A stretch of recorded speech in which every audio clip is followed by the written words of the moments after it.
There it is. Hello, this is All Mike right. Lanier from the CarShowNationals.com Let's Roll podcast. I'm getting a little better at that. This is Jeff Thisted, my co-host Hey, guys. from the Hot Rod Power Tour, wearing a NOS shirt. That's a little different. Oh, And I'm yeah, wearing, it's yeah, throttle in a bottle, baby. Oh, Boss and I'm Hog. wearing He's Boss working for the Hog, Whisperer. man. Yeah, That's right. I wear the Boss Hog. He switches to NOS today. So, and we got Cord Newman here, who's a actor, stuntman, all traveling all over the world apparently. And recently married, from what we understand. Yeah. Yes, sir. Yes, sir. Definitely. We went on our very first date in 30 years, and we've known each other since high school. We went on our very first date and fell And the very madly in first love date was when? Saturday.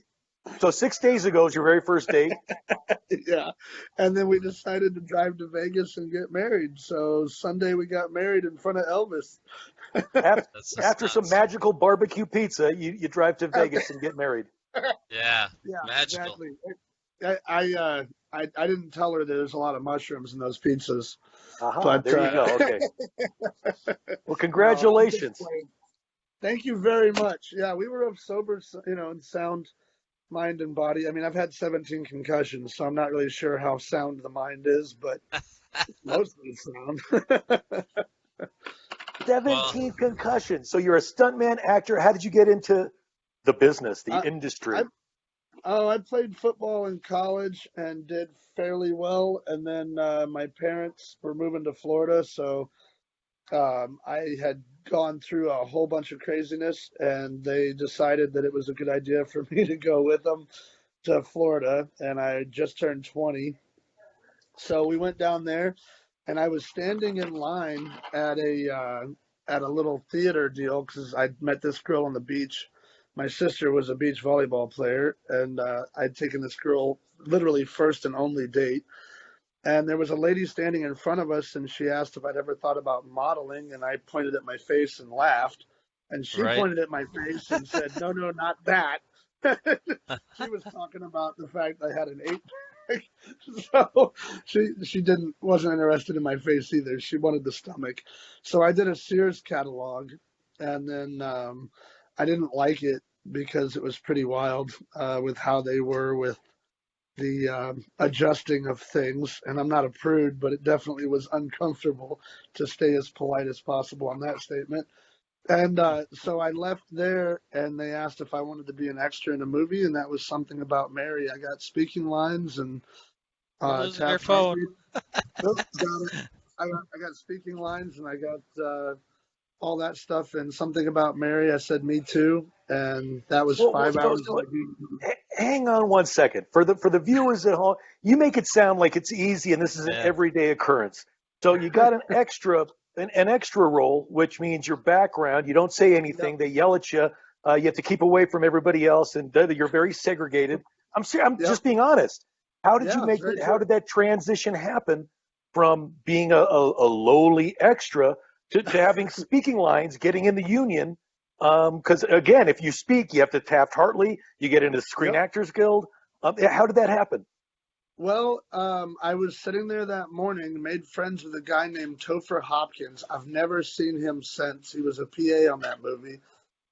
I don't even know exactly why I remember his name so well, but he was sitting next to me. We were buddies, like instantly, just talking a bunch of trash as usual. And he got called to go wrangle some people. And as he got up to walk away, I was like, "Hey, dude, make me a star today." And he turned around, he goes, "You know it." And then a couple hours later, he comes back and he's like, "Dude, you got to run to that tree. Run to that tree over there." I'm like, "Hell with you, man. You run to that tree over there." And he goes, "No, seriously. If you're the first one there, Peter and Bobby Farley are looking for somebody with like a real 70s look or 80s look. And you've got it. If you're the first one there, then you'll have the speaking lines." So I got up and hauled butt over to the tree, and there was Ben Stiller sitting down on the ground already, and all the other guys were already in position. And Peter and Bobby were on a camera that was sitting on a dolly track, and they asked me to sit down and lean in, and they said, "Are you comfortable saying dialogue?" I said, "Sure." In college, So you walked over, and they said, And they just looked at you and said, "Hey, sit down over there." Yeah. This is a Hollywood story, okay? Wow. Yeah, I've had a very Forrest Gump life. I've everything I've done has been one blessing after another. So I've had a lot of tough stuff. I don't mean that, but I think everything's been a really incredible lesson. So with this situation, I just sat down under the tree and they're like, "Are you comfortable doing dialogue?" I said, "Yeah." And he goes, "Okay." So he goes, "Here, lean in a little bit." I said, "Okay." And he goes, "Now when they get through all their stuff, the guy's gonna say, 'I'm in,' another guy's gonna say, 'Rock on,' and then you say, 'Me too.'" And he goes, "We're going to cut away at that point." And I was like, "Okay." So we did it. He's like, "Great. All right, let's do it one more time." We did it one more time. He's like, "Okay, perfect." That was it. We were done. So I didn't know what the heck had happened, and but it definitely changed my life. So a lot Oh, of 100%. crazy. That's amazing. Yeah, it was pretty wild. And then I later, actually, as if that day couldn't get more bizarre, later I was standing in the lunch line, and the lady that was standing behind me was the same lady that had been riding her bike in the scene before, and I didn't know who she was. I just thought she was a nice person, and she was being very kind, and we were talking on the line, and I said, "Oh man, I really don't like this food, and I don't really eat much seafood. I do now. I eat more seafood now, but I didn't used to eat any seafood." And there was a bunch of crab legs. And that's what I was referencing was the crab Crab legs. legs on the set? I Come on. know. I know. And my whole family pretty much disowns me when I say that, but it's I never have been a fan, or at least I wasn't. And so I make that statement, and then the girl that's standing there, she goes, "Hey, why don't you just come hang out? I'll order whatever the heck you want." And I was like, "Okay, cool." So that was Cameron Diaz, and I spent the next 4 days having lunch with her in her trailer, and she would order crab legs because she thought I had pointed out the other stuff on the table. So, so I would sit there very politely and eat all my crab legs Oh, because jeez. I didn't want to tell her that I didn't like them. Oh, man. But I That's was raised to be polite, and I didn't want to be rude. So I was trying to be polite and eat all the crab legs. wow. And it was Cameron Diaz. But Well, Cameron yeah, Diaz. yeah. Ugh. Yeah. yeah, exactly. Wow. But it Man, was quite cool. what And a then, what a start. What a start So for from an like extra to a everything. speaking role to hanging out in Cameron Diaz's trailer eating crab legs in uh, one day. in one One day. day. So that was your first. Did you get an agent after that, or how did you continue doing extra stuff after that, or Well, I how did you transition into stunts? I did. The lady that had seen me in the line a month before, 3 weeks before that, when I went to do the Sears catalog, she had said she was my agent, but I didn't understand what the heck all that meant, and I definitely didn't understand the difference between a SAG signatory or not. And so basically, she was taking way too much money to do absolutely nothing. I had no Ooh, idea. And yeah, she was taking like 25% or whatever. And ouch. yeah, but she got me on a few little gigs, and she was pretty cool about everything. She sounded kind of like the agent that's on Friends, the one that was Joey's agent. Ah, She had that real heavy, smart. She's like, "Hey, honey, I got you a part if you want to drive down to Miami and do this little thing." And so I would drive down to Miami and do these auditions and stuff. And I wound up getting a SAG commercial, and then I got another SAG commercial that was a national. And then I got on a film called Out of Sight with George Clooney and Jennifer Lopez, and I was Never playing my heard of those guys. Have you? well, yeah, Never heard yeah, of them. yeah. So, and then I wound up making friends with Dennis Farina. Dennis was on that show, and really super super great guy. He had been a Chicago cop or a New York cop. I might screw that up. I think it's Chicago for a really long time. And then he was basically working a detail on a show, and a guy didn't show up, and the director liked his look. So they had him, instead of watching the perimeter, they were like, "Here, come here and do some dialogue." And they thought he was good. And Dennis Farina's career took off, and then he went and did a movie called Get Shorty. But Hmm. we became buddies on that show, and then he helped me with a lot of stuff, and basically told me that my agent was a hack and was terrible. And Wow. And then Oh I wait, started Dennis doing Farina, movies. he was on a TV show way before Get Shorty. Oh yeah, yeah. He actually had a pretty decent career before that, but Get Shorty was the thing that kind of was his breakout film role, where he, Interesting. Okay, because his had a real his large. he's got that total '50s look, and just his Yes, what not accent, but the way he talks is just yeah, he's fantastic. he is. Yeah, that guy he was a heck of a dude. He passed away a few years back, but he's a heck of a guy. But he really did. We weren't super close, but he definitely. I had his number. I told him everything that was going on, and he was really nice about guiding me through on things. And then I got on a show with Jake Busey and Carla Giancomo called Karen Cisco.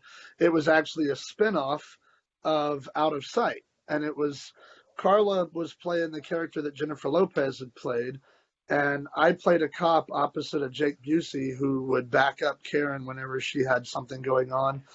I don't even think we did a whole season. I think we had like 8 episodes or something, or 7 Hmm. episodes.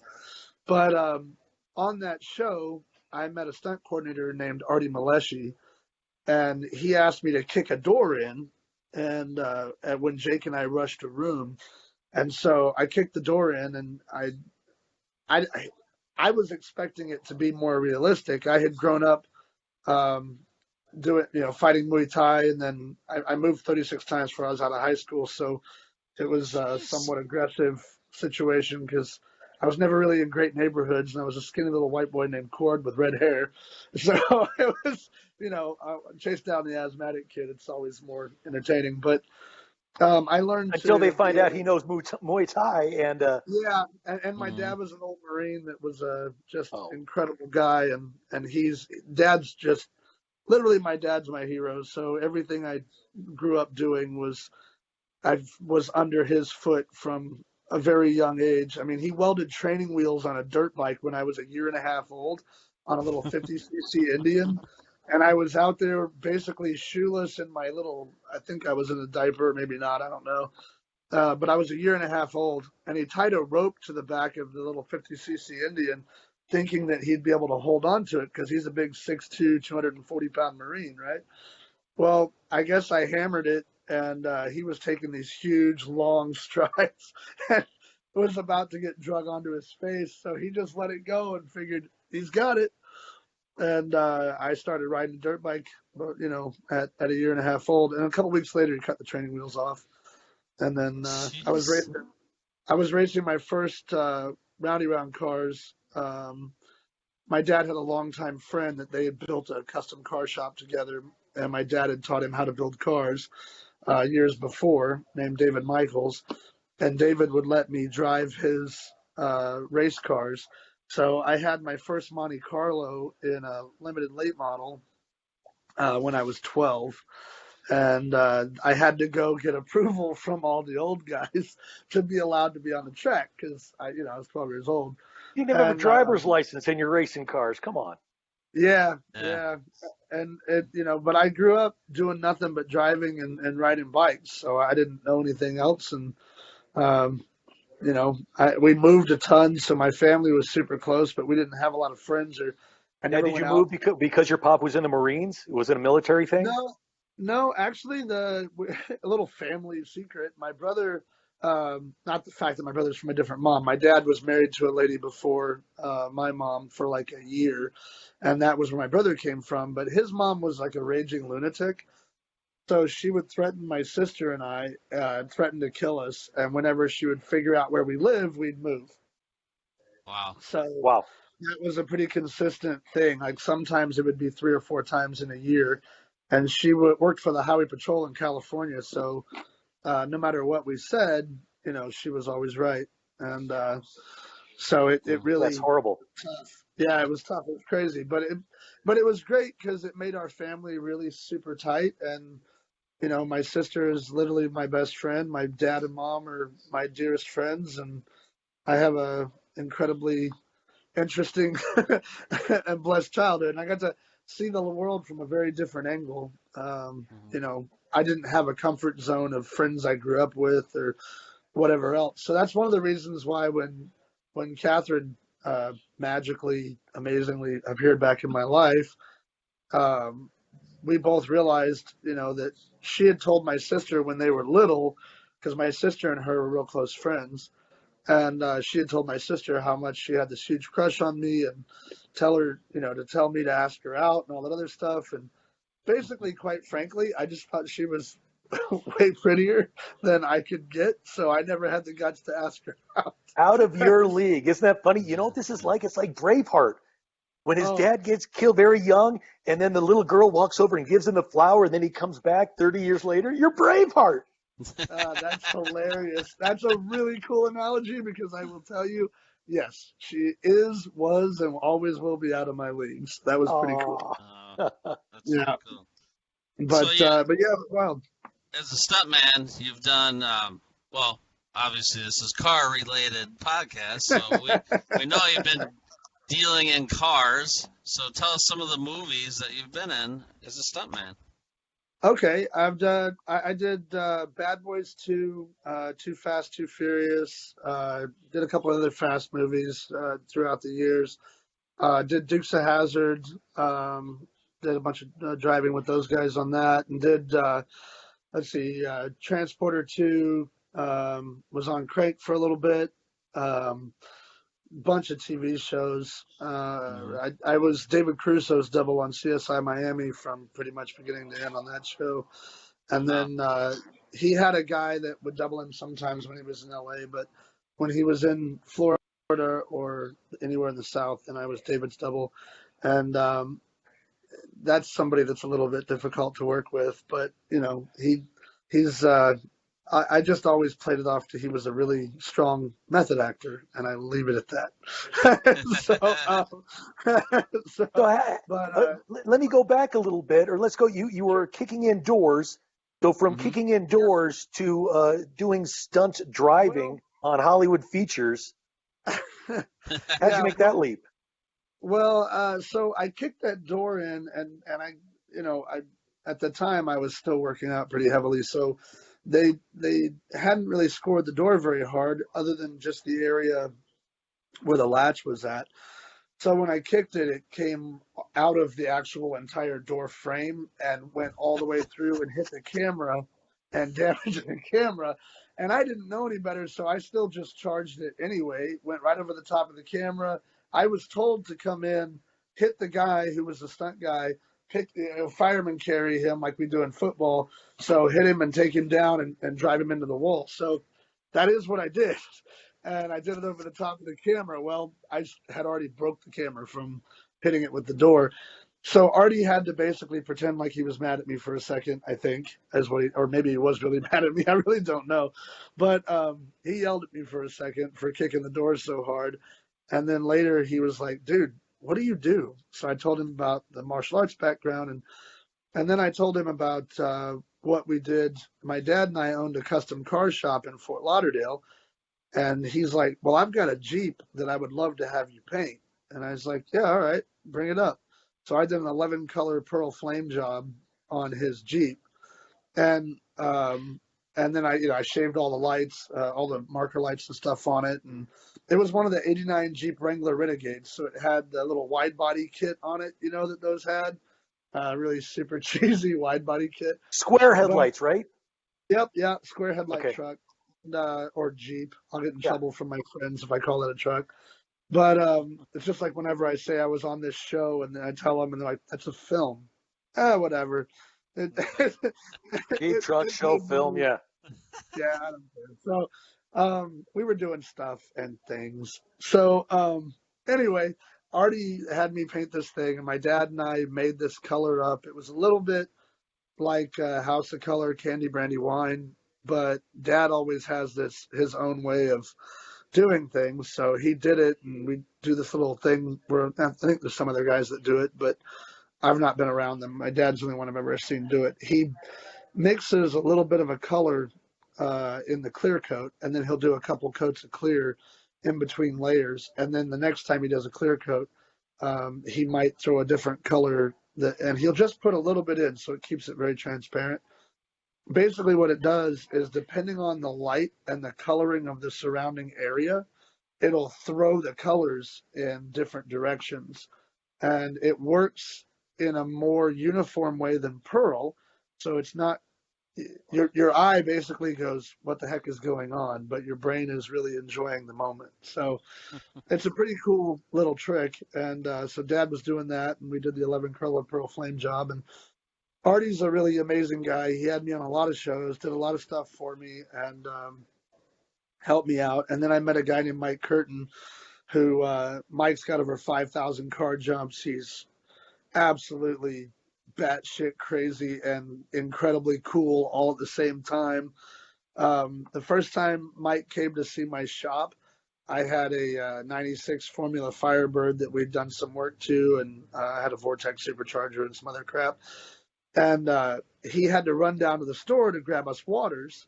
And Dad and I were building this 56 Chevy. And so Mike's like, can I take your car? I said, sure, take mine, which I don't ever let anybody drive anything of mine, ever, ever. But for whatever reason, I threw him the keys. He jumps in the car. And as he's tearing off out of there, I hear the car squealing because he doesn't know anything but full throttle or no throttle. And I hear the car squealing as it's leaving, and he's cranked the radio as loud as it'll go. And I hear some country song playing. And he goes, country music and hot rods. I knew I loved this guy. And I don't even know if I had country music on or if it was just a coincidence when he got in the car. I really don't know. I do like it, but I don't know. And so he was yelling and screaming something as he tore off out of there. My dad looked at me and he's like, son, who is that? And I was like, oh, that's Mike Curtin. He's done all kinds of movies and TV shows. He's got a world record for the highest stair fall. He did the stair fall in that movie Beastmaster back in the late 70s, early 80s. And nobody else wanted to do it because they were all in loincloths. And he's in a loincloth going down a coral staircase. And he did like 120 or 130 stairs. I probably screwed that up, and Mike will probably yell at me later. But he did a whole bunch of stairs in a loincloth, got up at the bottom, bleeding from everything that he had on his body. And they were like, okay, that was amazing. Are you okay? He said, yeah. He's like, let's do it again. So he loved it. He thought it was amazing. He's like, hell yeah. And he ran back to the top and did it the second time. So, he's crazy as hell. But he did a lot to really help me out. And he was the very first person to put his neck on a limb for me to make sure that I coordinated. So he thought I was very safety conscious, and I was very self-aware. So he thought that was important. And we did a movie with Danny Trejo, Donald Logue, Jason Mewes. I'm trying to think of who else was in it. But it was a movie that never really went anywhere. And the executive producer stole money, and it was a big old mess. But we shot that in Utah. And Mike was supposed to be the coordinator, but he put my name on as a coordinator. And then we got Walking Tall 2 and 3 the following year with Kevin Sorbo. And then Jake Buckley or Jeff, my brain just went blank. Jeff Buckley is on that. He's the guy that's one of the leads in the TV show Seals. And he was a lot skinnier back then, but he played the main bad guy. And I played a character on Walking Tall, but Mike again gave me the stunt coordinator credit for both of those Walking Tall films. And then he introduced me to a guy that really went way out on a limb for me named Glenn Wilder. And Glenn had done everything from doubled Elvis Presley and Steve McQueen and John Wayne. And he's the one that helped to teach Bruce Lee how to fight when Bruce did his first TV show. And everybody talks about Bruce going down the staircase way too fast, and they couldn't see him moving. It was Glenn that taught him how to slow it down and how to, wind it back. And Elvis had bought Glenn a house in Brentwood back in when they got home from Hawaii. And Elvis was really shy, so he used to jump the fence, and he'd bring a couple girls and some beers, and he would sit over at Glenn's house instead of at his own house because too many people were there. So just, crazy stories. But Glenn became very much like my dad's dad I didn't really know very well, and he passed away when I was 13. And my mom's dad I never knew. He died when my mom was 15. And so I didn't really have a grandparent in the, a grandfather figure at all. And so Glenn just definitely filled that role. And every single stunt I did, pretty much until Glenn passed away in 17, he was the phone call that I made, and he would talk me through it, or he would make sure that I knew what I was doing. And he just went way out on a limb to try to always help me, and was one of the kindest, most gentle, amazing, crazy, psycho, spectacular people that you could ever meet, who had literally the coolest Hollywood stories of anybody I've ever met. I bet that's amazing. Who do you call now? Now I have a couple of mentors that I work with. One of them is Mark D'Alessandro. He was Stallone's double for 25 years. I've been friends with Mark since '98. We met really early in my career, and I stay at his house a lot when I'm out here in Dallas, or or he'll stay at ours in Florida or Dubai or wherever the heck he comes to travel to visit. But yeah, he's definitely one of the biggest ones. And then I've worked with a guy named Phil Tan. Phil was the guy that was the fight choreographer on the original Batman with Michael Keaton. And then he was the fight choreographer for Tomb Raider with Angelina Jolie. And then he was the fight choreographer for Willow, taught Val Kilmer how to sword fight. I think it's funny you say the original. The original Batman is Adam West, my friend. Well, yes, that's very true. Very, very true. Don't say, oh, don't geez me, Mike. It's Adam West. Yeah. And Batgirl? That's very true. Adam West was the original man, but the original for film would have been Michael Keaton, I guess. Yeah. And Jack Nicholson is the Joker, yeah. Yeah, exactly. Oh my God, you know that he did one hell of a backside deal on that? Oh yeah, he's the one who started the back end. He made $1 billion. Right. He got 1%, where he got a piece of the merchandising. Genius. That's right. Yeah, it's absolutely genius. And made now him a billionaire. The guy who really kind of followed that up and brought it into modern time is Jonah Hill. Jonah Hill. Yeah, he if he will not be on a show if his name's not on it as a producer, and that means he gets. Because I know in American Graffiti.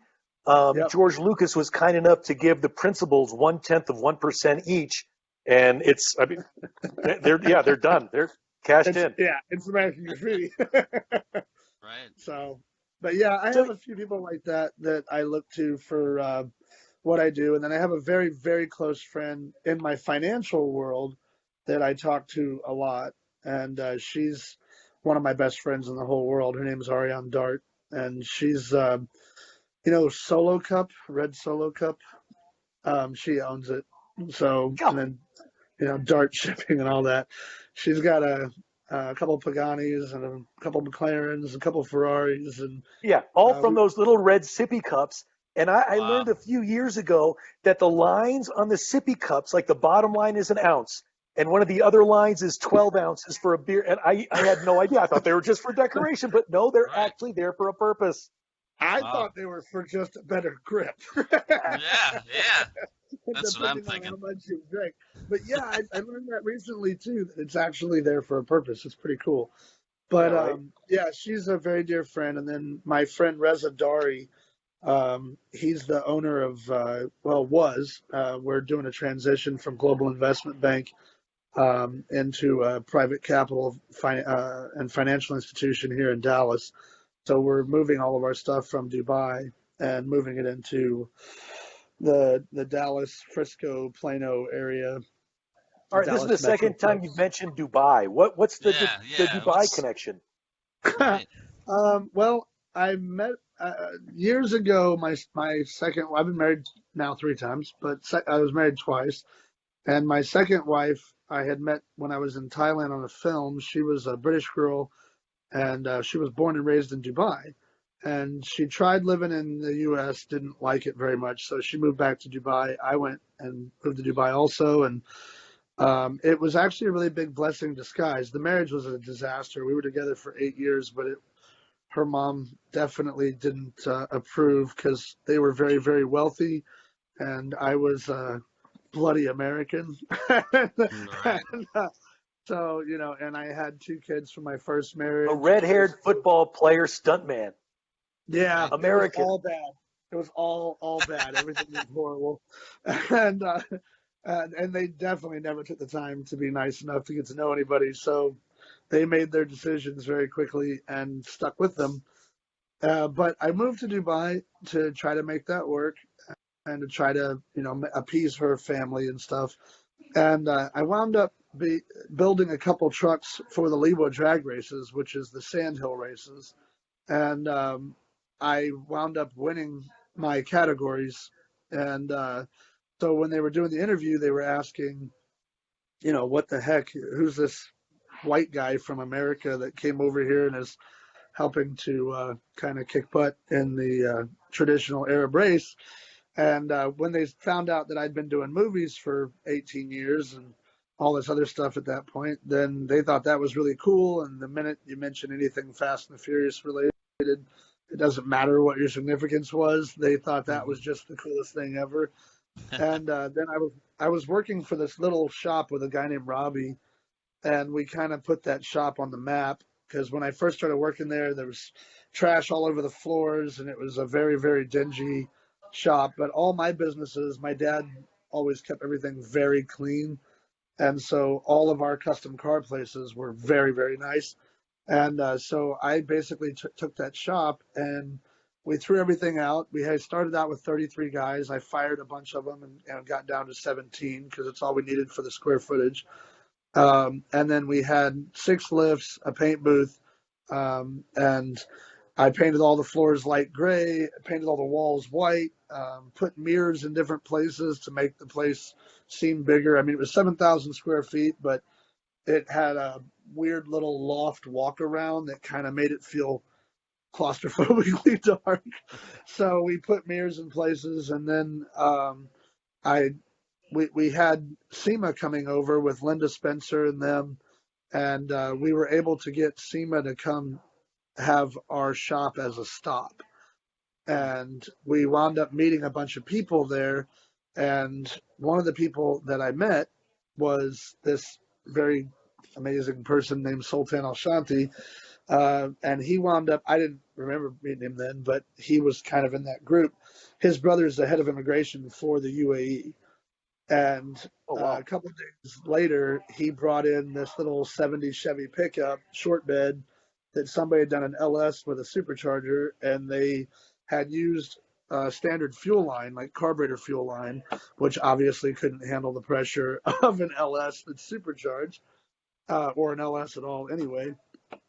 So it kept splitting the fuel lines, and they couldn't figure out why it wouldn't run. In 15 minutes, I swapped out the stupid fuel lines for fuel injection line, and I called him and I said, "Hey, you dropped this truck off. Thank you for coming by." And he's like, "Oh, I met you at the SEMA thing, whatever." And I said, "Well, the truck's done." And he said, "Well, that's not possible. How did you do that?" And I said, "It's just the 2 back fuel lines where they come up from the hard line. I swapped them out with some fuelie line. And that's it." So he thought that was neat and asked if I wanted to move on to another, to a bigger shop that I owned. And I said, absolutely. And so he introduced me to a guy named Bender bin Laden. And his uncle is Osama bin Laden. And that guy became our financier and became a very dear friend. And we built a very large custom car shop there, and we kind of became the stop. And we built a lot of Ferraris and a lot of really wild vehicles and tons of Wow. Jeeps and chopping tops on trucks and all kinds of stuff that isn't real typical over there. You had a And custom shop in Dubai. How long were you there? 5 years almost. I was there Wow. 4 years and like 7 months. Yeah. Wow. So it was pretty cool. And I Was still it a have a ton of culture friends. shock? I mean, is You know there? what's Go ahead. I'm sorry. What's really wild is everything's in English over there. Oh, it is. It's a very Western culture. It's very Western cultured is actually how I should word that. Dubai is the most Western of the GCC region, and that helped me to make that transition. But I was a little bit ignorant of the culture when I went over because I knew what I had watched on TV and the news, and everything was bad. And all my friends are military dudes who I love and respect with all my heart. And they would tell me about the great stuff, but then they also saw a ton of ugly also. So when I said I was going over, my mom cried, thought I was going to have my head cut off.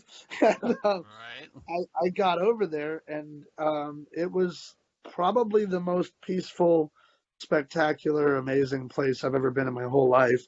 You can leave your car running for 2 hours while you're inside having lunch because it's ungodly hot in the summertime, and nobody would ever do. They would take it. I mean, there were stories of if your car ran out of fuel, somebody would come by and fill it up, and Wow.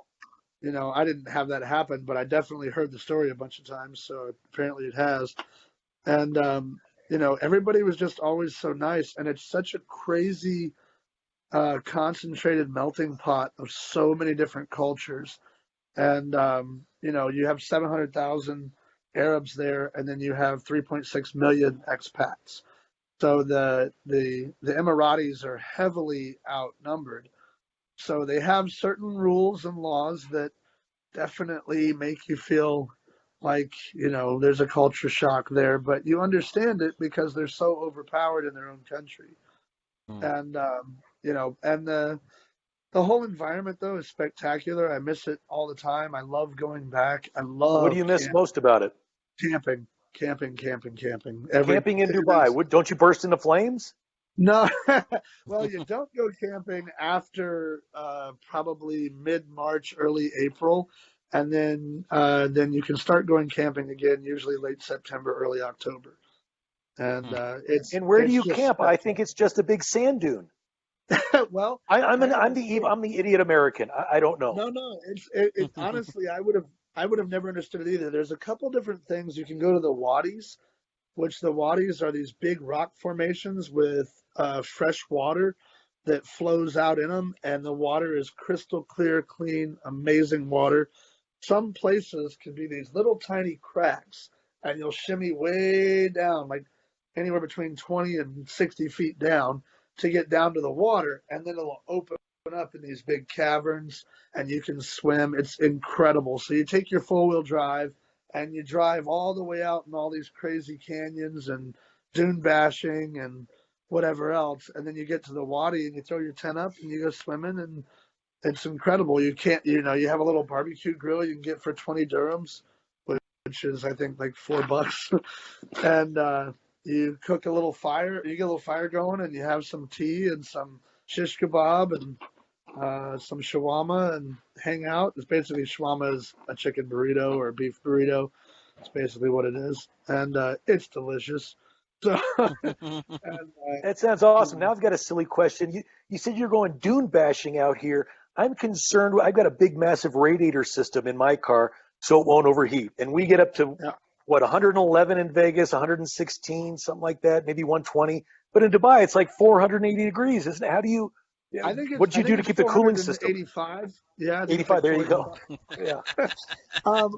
We actually ran a lot of different cooling systems, and a lot of the auto manufacturers in the last 10 years have been really good about having a GCC package on the car. Basically, it would look like what we would do for a tow package on a truck. It's got a tranny cooler, oil cooler, power steering cooler, and then an oversized radiator. And then if that doesn't work, which sometimes if you're too aggressive in how you drive it and you're playing in high RPMs, then you need a little extra help. But you know, I'm going to sound like an advertisement here, but quite frankly, it's the only guys I ever use because every other system I used never worked, or I would have problems, or I'd have a tank blowout. But I used all the Be Cool radiators, and Okay. those guys lit. I mean, I had a 2,600 horsepower sand rail that was a twin turbocharged LS7, and we built that thing for one of the sheikhs over there. That was super wild. The guy had just dumb money in it, and when I first took it out, you know, that kind of horsepower creates a ton of heat. And I ran a single B Cool that was a 20, let's see, it was a 27. I have a hard time forgetting numbers. I forget a lot of other things, but you'll hear me spout out numbers. I don't know. I'm sort of goofy like that. But the radiator was a 27 by 24, and then it was a 2.5 inch wide. I think it was a 3 core, and then I had a dual fan on it with the shroud and the whole thing. Because if you don't run a shroud, you're retarded, so Yeah. or not intelligent. Shouldn't use There you that go. word. And so that car, it just couldn't handle it, and it overheated. So I called the guys. They actually built us a custom radiator that fit across the rear down bars of the cage, and it became quite a bit longer. It was like 34 or 36 inches, Oh, wow. and then it was 29 inches, and then it was like 4.5 inches thick, Jeez. and that sucker ran at like 175, just hot enough to make sure that all the computer was happy. And it could be 100. I'm not joking. It could be 145, 150, and that car didn't overheat. Running, 7,500, 7,400 RPM. That thing never overheated. Wow. That's And awesome. A friend of mine, Jimmy Day, has run the Silverstein Classic a bunch of times, and I've wanted to do that. And the first thing he told me is get a cooler on everything, differential, everything. power steering, everything you need a cooler for. But, Yep. so, yeah. Yeah. 100%. And it's funny because just a little bit of that extra heat, it creates a little froth, or you get parasitic drag, or there's all these things that happen that make the system more uncomfortable and creates more heat. And if anywhere that you can cut it out you have to do it. And so, like my tranny coolers sometimes, like I had my truck. By tranny, he means transmission. That tranny is politically incorrect. So, transmission cooler, okay. Yeah, transmission cooler. Sorry. So, for a transmission cooler, some of mine looked more like small radiators than they looked like transmission coolers. Because did you put a pull fan on the transmission cooler? You did? Okay. Absolutely. And like I had a 1,700 horsepower 92 two-door Tahoe, and my friends all made fun of it because they thought it was just a beat up old ugly GMC two-door full-size Blazer. And I was like, I love this thing. It's incredible. I made it so that the whole back of it would slide out, and a little tent came over the top, and there was already a bed built in. And I built all my own bumpers and side steps. My front and rear bumpers held water, so that way I could shower off at the end of the night. My side tanks were actually air tanks, so that I could deflate and inflate faster. That's super cool. I had, so I did a lot of that. Then you run a nice, like a real nice ARB dual piston air locker. Yeah, exactly. And that sucker was spectacular.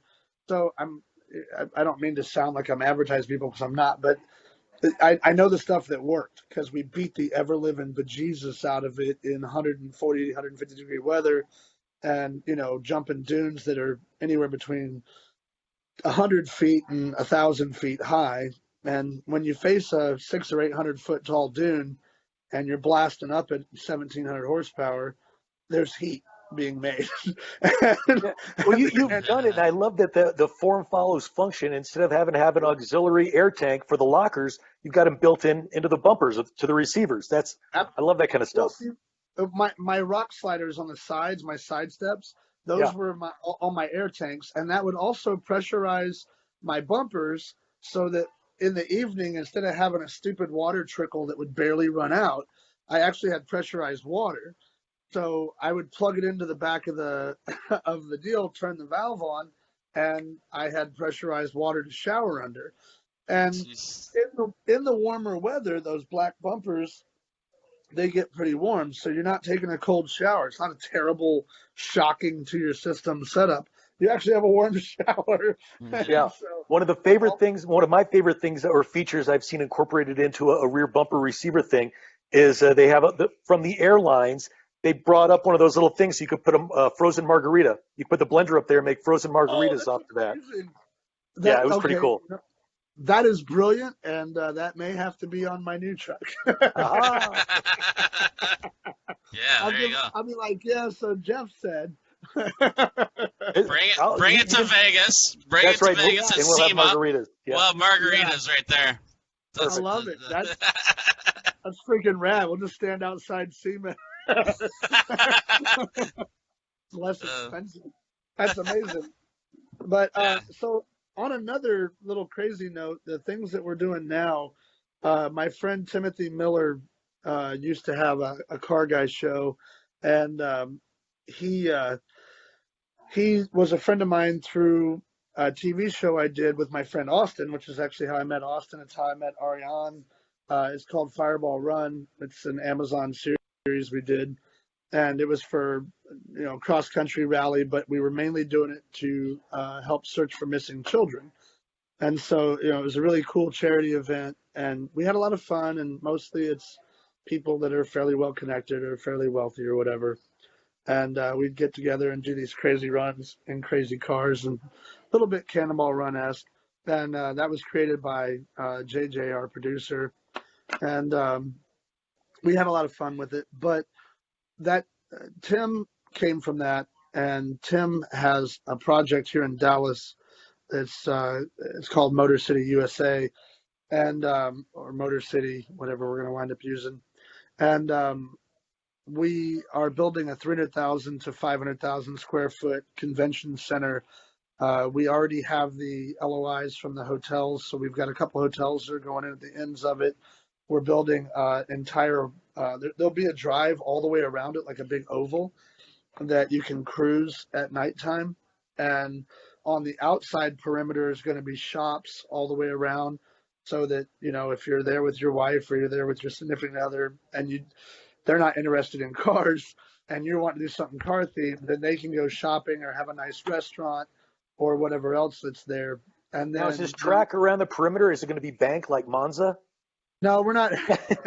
I don't. We are actually going to have a track that'll be a proper racetrack, a road course that'll actually run the outside perimeter of the entire project, and that way, because I have a big racing background, so I don't want to build something and not be able to have all my friends out and go play with our silly toys. And then you got to have at least one or two parking lots that are dedicated for autocross.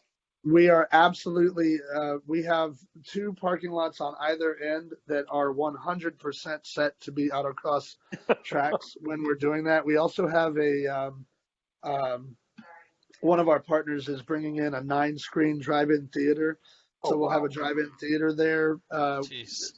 Above the restaurants and the shops will be loft apartments and condominiums that you can either purchase or rent. So that'll be around the top edges. And this is in Dallas? This will be in Dallas. Yeah, right now okay. we're making the decision of what part of the Metroplex we're going to be in. Quite honestly, we've had really good, feedback from Frisco, and we've had really good feedback from Prosper. And right now, we're just now in the very early stages of maybe looking towards McKinney. But we're basically building an automotive city. We want to have, for lack of a better term, we want to have an automotive mecca that is year-round. Just don't forget, cool. you got to have a Buc-ee's there and a Whataburger. Then you'll be golden. God, that's amazing. Yes, we should definitely do that. And, one of my friends is John Capps. He's Ron Capps' brother. Oh. Ron is the NHRA guy who's pretty spectacular and runs for Napa. John is a very dear friend who also runs a lot of gas dragsters and whatever, and he's a stunt guy also. He just did Ford versus Ferrari and a bunch of other stuff.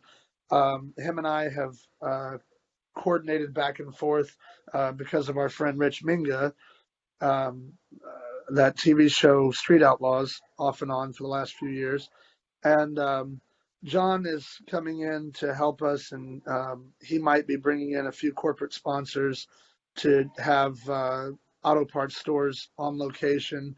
That way, I mean, there's nothing like going to a car show and your car breaking, which happens fairly consistently because you're building these wild hot rods. And some of them are on a thin budget, and some of them are on huge budgets, and I've seen all of them break. And so if we're going to pull in one of these big corporate sponsors, I don't know who it'll wind up being, but maybe AutoZone, maybe Napa, maybe who knows what. But we want to have a large corporate conglomerate there. So we can have auto parts store on the site also. Plus, it's phenomenal for our race car guys when they're running the track and they break something or they need fluid or whatever. They can go to a regular auto parts store and they're not paying track prices. Yeah, you should hit up a Summit, Speedway, or Jegs.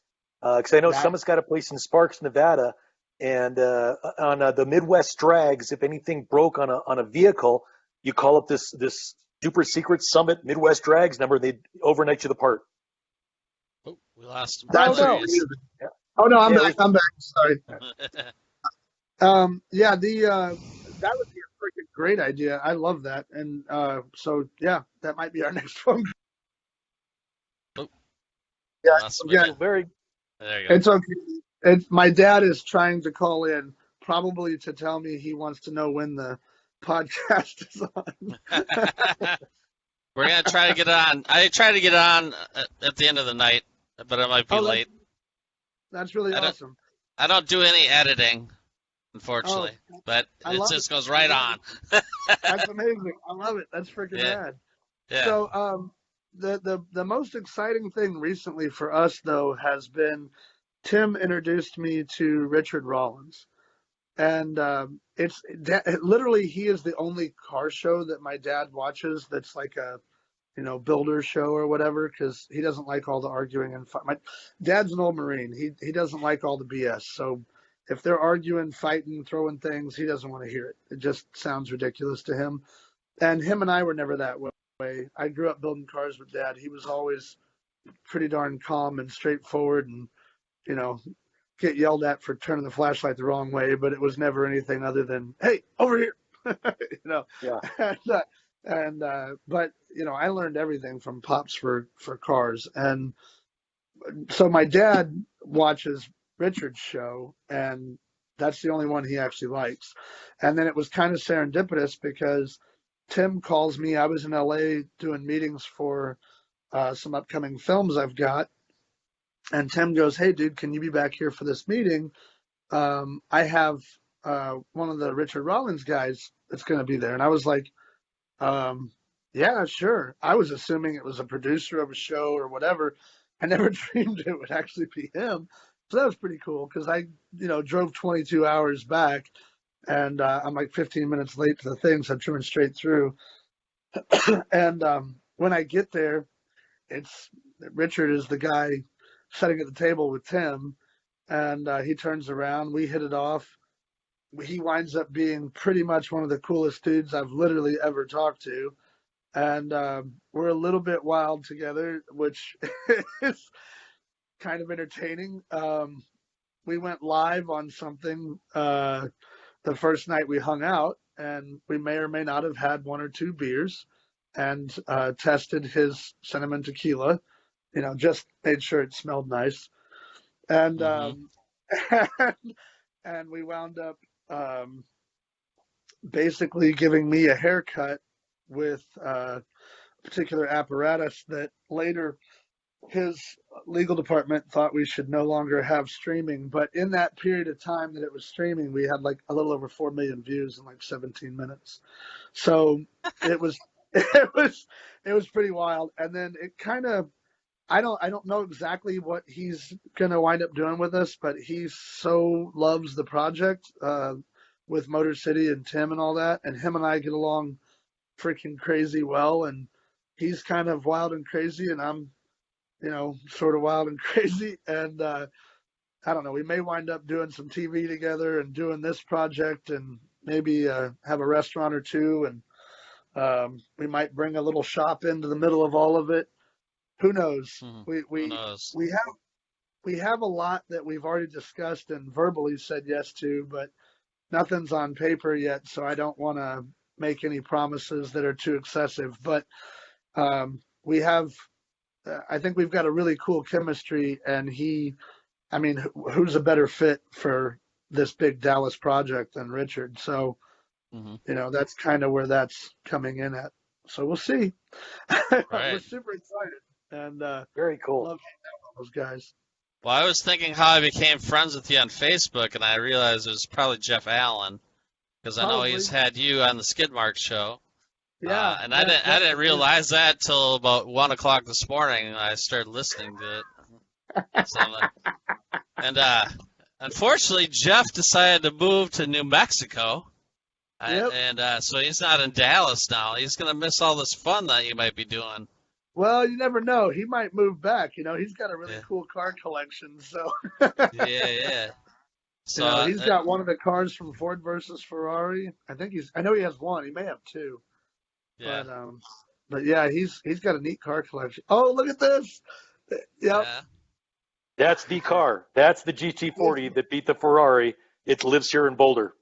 Oh, wow. So, yeah, also in Boulder is the winningest Daytona coupe ever. Shelby's personal little 260, little blue one with the beat-up seat. That one lives here. And the GT40 prototype before it was even the GT40, the white one with the 8 Weber sticking out the back. Those 4 cars alone are like worth to go in. The Shelby American Museum in Boulder. It's a wow. I'm gonna have to come visit you, and we're gonna have to go check out that freaking place because that sounds amazing. Good Lord. We watched the movie with my nephew, and Drew said he's asking questions throughout the movie. My brother's like, "Shh." Like, no, keep asking, keep on talking. We can. And then after the movie, do you want to go see that car? What do you mean, Uncle Jeff? Would you like to see would you like to see the car that beat Ferrari? And it's like, can we do that? It's like, ask your dad. And we'll take you over there. So it was pretty cool. He lasted about 15 minutes, but that's awesome. It was very cool. Yeah. That is so awesome. My older boy is a little bit more into cars. He's 15. He's got his dream car is, because it's from a video game that he used to play when he was younger, but his dream car is a 2010 SS Camaro with a 6-speed that's blue with white stripes. He knows exactly what he wants. And so I said, okay, we'll do that, buddy. I said, but I'm going to tell you, I've been building cages for cars. I've got I have 388 car crashes over 40 miles an hour. And I'm like, if there's one thing I'm going to do, I build cages to protect other stunt people and protect myself. There's no way I'm putting you in a car unless it's got a full cage in it. He goes, okay, that's awesome. So great. So I'm going to put him in a really nice 12-point cage. Exactly. That's his dream car. Yeah. Drew asked me what my dream car was, and it's the Ferrari that the Ford beats. He's like, well, it lost. It may have lost, but to me, it's the prettiest car in the world. Agreed. I agree. I think, next to the XKE before they got the big, crazy, goofy American bumpers, but the mid 60s XKE is probably my number one favorite. But then number 2 is probably exactly what you're talking about. I love that car. Yeah, the P34, it's gorgeous. But yeah, you're just like Enzo. The E-Type is the most beautiful car ever. Honestly, the lines are perfect. The car is perfect. It's awful hard to beat that car in any direction. I mean, the mid-year Corvette. Sorry, that's my sister that time. Very popular. Yes, amongst my family. I'm a legend in my own time.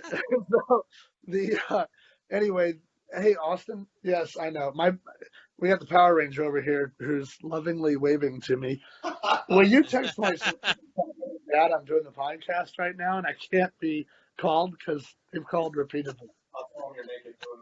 Okay. Yeah. I'm not going to repeat what he said. So. Run off and morph into like a transformer or I don't know what. It's a CarShowNationals.com exclusive that Jeff always says. Exactly. He's at the Red Power Rangers office. There you go. Yes, yes. Actually, here I did this before we were recording. This is one of my best friends. I'm here at his house. He's the original Red Power Ranger, Mr. Austin St. John. Wow. And he's also a complete clown, and I love him with all my heart. He's a great guy. He after the Power Rangers, he went and became an EMT medic and worked in Washington, and then he went and worked for the DOD in Afghanistan.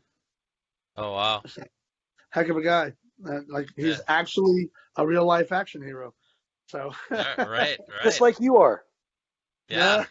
And where His stuff's, I just pretend. His stuff's where can real. we get the Cord Newman action figure? Is that We need to online Yeah. yet? work. Yeah, Yeah. we need to work on that. It'll probably be like sort of melted and on fire in some way, and it'll be a mess. How many bones? You said you broken like every rib in your body. I have broke every single rib at least once. Both photo ribs have been Jeez. dissolved because they've been broke off. Broke my tailbone. I've got an 8.5 inch titanium plate and 8 screws in the tibia in my right leg. I had my knee scoped on that side and put back together with a plastic kneecap. I've had one hip cracked, and I don't actually break easy, quite honestly. But the broken leg I did in India. I did that, and I tore the left ventricle in my heart. It was the fastest head-on collision on camera, so it was one of the world records I've got. But Wow.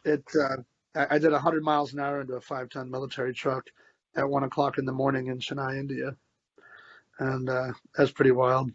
So broke my leg in 6 places and tore the left ventricle in my heart. But I wouldn't let me. They tried to put me in a truck immediately and take me to the hospital, but I needed to see playback to make sure it looked cool. It's all about the ego, isn't it? As long as it looks cool, we're Yeah, good. we're good. We're My good. ego will fit into any room as long as it's open. See, is it true you worked on Jackass? Yeah. Yeah, I did a bunch. Jackass. I did. One of my favorite things, Johnny Knoxville gets shot with those the terrorist things from in front of the building, whatever. He and the three guys or the two other guys, and he Yeah. walks up to camera. Are we good here? Then we're all good, and walks away.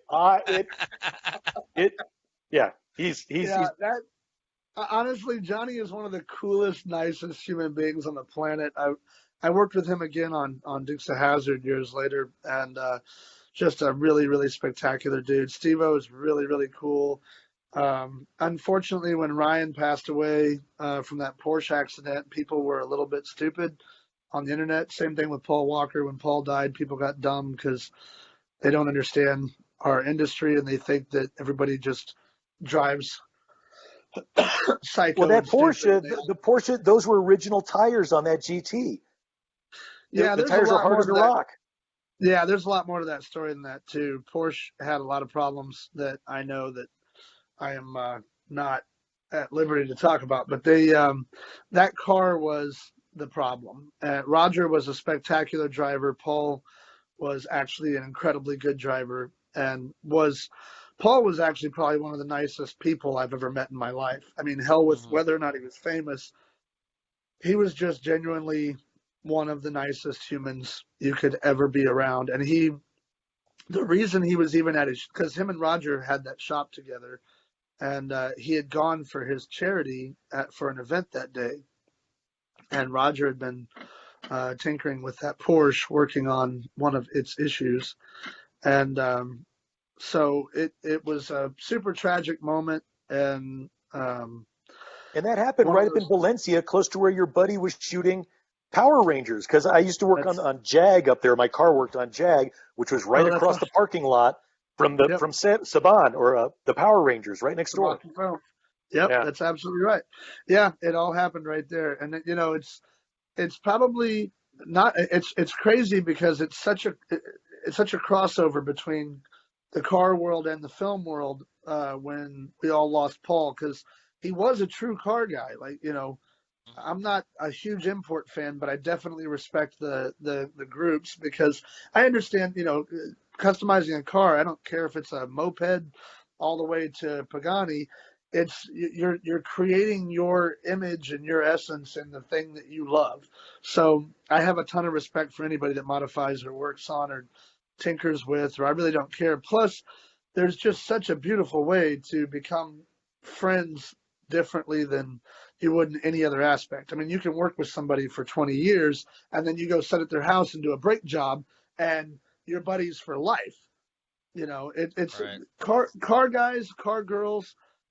We're a very different breed, but for the most part, I would say 99% of us, we're there to help each other. We're there to try to make things better. We're there to try to, lend our crazy ideas, whether they're whether they're right or founded, doesn't really matter. But if they But sound exciting, but being a car guy or car girl, there's that intrinsic interest there. I dated a girl right? years ago. Her dad owned an insert stage, and there was a black Mercedes parked in front of this stage all day. Nobody walked up at 2 a.m. She's locking the door. The guy walks up to her. She's like, "Don't talk to him." And before she could get that out, I'm like, "Hey, man, what's up with this thing?" Turned out it was John Frankenheimer, the director of Reindeer Games. He spent 45 minutes with me telling me all about this car, and he had fired 4 or 5 people that day. People were terrible. I didn't know who he was. It's like, dude, what's up with this car? And 45 minutes at 2:30 in the morning, it was, Yep. yeah, my John Frankenheimer story. So, yeah. But that's true. I mean, cars for me have changed my life so many times. It's not even funny because I went from growing up building Corvettes and street rods with my dad, and I mean, I can tell kind of crazy stories. Like my dad is the first person to do square headlights in a C3 Corvette. He took the mold out of a Monza. Right. He took the mold out of a Monza using the square headlights that were in the Yeah. Monzas, and he made it fit the Corvette. And then he made a mold of that, and he built that on a 69 front end that he had glued onto a 69 rear. I'm sorry, into a 63 split window rear clip. So two totally different body styles.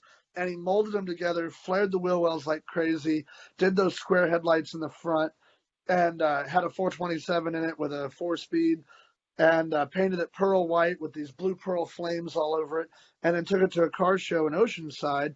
And the guy that was starting Ecklert's at the time, which was a paper magazine out of the back of his trunk, told my dad, "Holy crap, that's amazing. Let me put those in my mag." And Dad's like, "Yeah, sure, no problem. Come down to the shop. You can take." And Dad's just very trusting, very nice guy. Probably not as trusting anymore, but they came down, did all the measurements, loved it, and then it was in Ecklert's. And Dad Stole never his heard from idea him. and made all the money, and then Eckler's charges you $29.95 to ship anything. Yep. And but who knows? I mean, back in the day, you never know whatever happened. I'm not saying anything bad about Ecklert's. I Your order a dad lot was of parts Corvette from them. Summer before Corvette Summer Corvette was around. That's absolutely right. Yeah, absolutely right. And I mean, he chopped the top on a '68 Camaro, which already has a low roof line. Not to mention the amount of compound curves in that thing is a big pain in the butt. But he chopped the top 6 inches on a '68 Camaro. Wow. And then did a really wild flared wheel well thing, and he did a lot of really crazy, innovative stuff, and had a lot of influence in different places that may never get recognized, probably won't, but it's pretty cool to have that as the guy that I learned from growing up. And so it was neat because I learned how to chop tops really young. I learned how to suicide doors and do custom paint work and airbrush and build chassis and put motors together. And we were doing that when I was basically born. And I clipped my first vehicle, which was a little S10 Blazer that had been rolled. And my dad's like, "Well, do you think you can do it?" And so I cut the windshield posts, staggered those, cut it across the floor pan, measured the door lines out, measured the windshield frame out, put the other clip on. I was 12. And Wow. I That's clipped my fantastic. first. So I mean, it's been really cool growing up with Pop, and then I got really lucky in the stunt world, and then I met some outstanding people who made a big effort to help my life out, and then You literally kicked in the door to the stunt world, and Yeah, that's what I was thinking too. I was thinking the never same thought thing, of it Jeff. that way. Yeah, kind he, of, yes. And then in it, the financial world, going into Dubai, I became very, very close with Reza Dari, and his bank was the #1 ultra high net worth private investment bank in the Middle East for 5 years. And now he's my business partner, and we are the ones that are helping with putting together the financing for Motor City, and then we have Project Texas, and we have Project Hourglass. Project Hourglass is a lot like taking all of the major platforms that are currently in existence, rolling them all into one, and then paying you to do them. So we would have everything from YouTube to Facebook to Netflix, Amazon, eBay, all of it, all in one location, and then be able to pay you to watch it. And we've got a we're quite a ways down the road on that one, and that'll be coming in to find a headquarters here in Dallas also.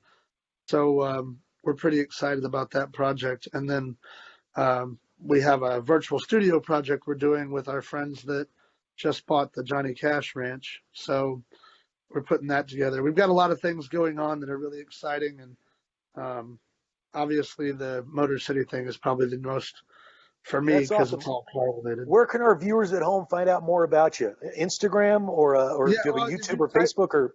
you can type my name into Google and there's a bunch of stuff. And then I'm on Facebook, Instagram, of course.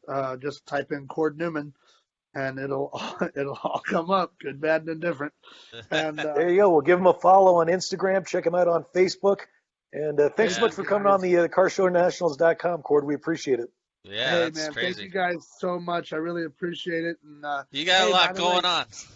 Here, guys, say hi to my beautiful bride. Hello, beautiful bride. Congratulations. Congratulations. How was the barbecue pizza? Yeah. How was the barbecue chicken pizza? I got roped in. She got roped in. Roped in.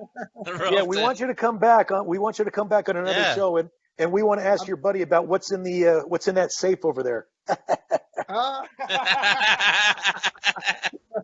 I don't know what you're talking about. Exactly. That's awesome. where he keeps the gimp. Thanks for joining, Cord. Yes, guys. Thank you so much. I appreciate it. God bless. Take care. We'll talk to you soon.